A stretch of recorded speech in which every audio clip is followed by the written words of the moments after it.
The 1980s were a fun time for children's entertainment. The thought process behind making children's shows was putting two things we thought were cool into one thing. Robots and trucks, ninjas and turtles. It was an interesting decade. This year we got two feature-length films based on two of these shows, both meant to save the franchise from the damage Michael Bay did to them. While the first one was complete garbage and shares all of the issues of its Michael Bay predecessors, the second one, Mutant Mayhem, is actually pretty good. This is a Seth Rogan written and produced film, and I'm happy to say it's better than the other Seth Rogan animated film from earlier this year. Quick review before I get to the point of this video. It's a nice little movie. Not as good as many are hyping it up as, but good. The turtles have a refreshing motive. I love how they actually grow to want to help people rather than just doing it for the sake of doing it. Superfly's a fun villain. Nothing groundbreaking, but he serves his purpose as a reflection of Splinter, and yeah, he's cool.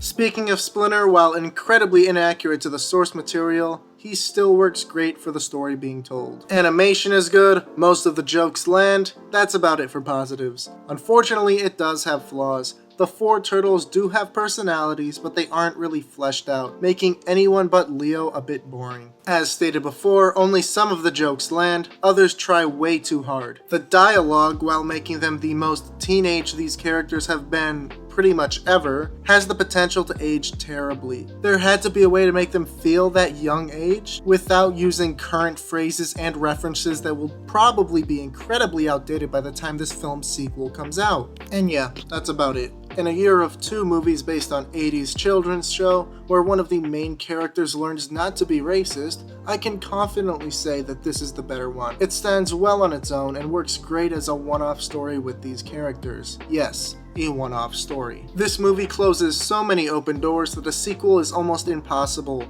What would it even be about? The turtles are accepted by society, the villain is defeated, everyone completes their very simple arcs, there's nowhere to go without starting something new. The post-credit scene of this film reveals Shredder as the next film's villain. I know, huge surprise. But this film doesn't give its sequel anything to work with, and this all stems from inaccuracy to the source material. The turtles themselves are fine, but Splinter's inaccuracies make it so Shredder cannot be as compelling as he should be. Splinter, when he isn't in the hands of Michael Bay, is portrayed as the pet rat of a ninja named Hamata Yoshi. The rat is able to learn martial arts from his owner. I know, stick with me. Which is how he's able to train the turtles once they all get mutated. In more recent years, the character has been depicted as Yoshi himself, whether that be from mutation or reincarnation. Now you may be wondering, where does Shredder tie into this? In the original comic, Shredder is responsible for Yoshi's death, and starting with the 1987 cartoon, Shredder and Yoshi's past were tied together. Shredder frames Yoshi for attempting to kill the dojo master, getting Yoshi exiled, which leads to him finding the turtles, the mutations occurring, and all the stuff we already know about these characters. Most adaptations have had their own take on it, but this is the most consistent origin. Shredder and Splinter are tied together in a way that makes both of them so much more interesting. Mutant Mayhem Splinter is just a regular New York rat, which again works extremely well for the story this specific film is trying to tell, but it closes the door for sequels. All ties to Shredder have been cut. Last time this happened, we got Michael Bay Shredder. I am sure that is self-explanatory enough. One of the most important aspects of making a great villain is a connection to the protagonists. As is, Shredder has no connections to these characters whatsoever. Sure, they can find a way to make one, but that'd have to be something completely original and not from the source material. The personal connections are arguably what makes Shredder such a great villain, and I don't see anything coming close to that. The creators clearly understand this, as Superfly fits all of these criterias, so it baffles me that they didn't connect Splinter to Shredder in any way. Even if this Splinter was Yoshi, there are ways to work around it for the story,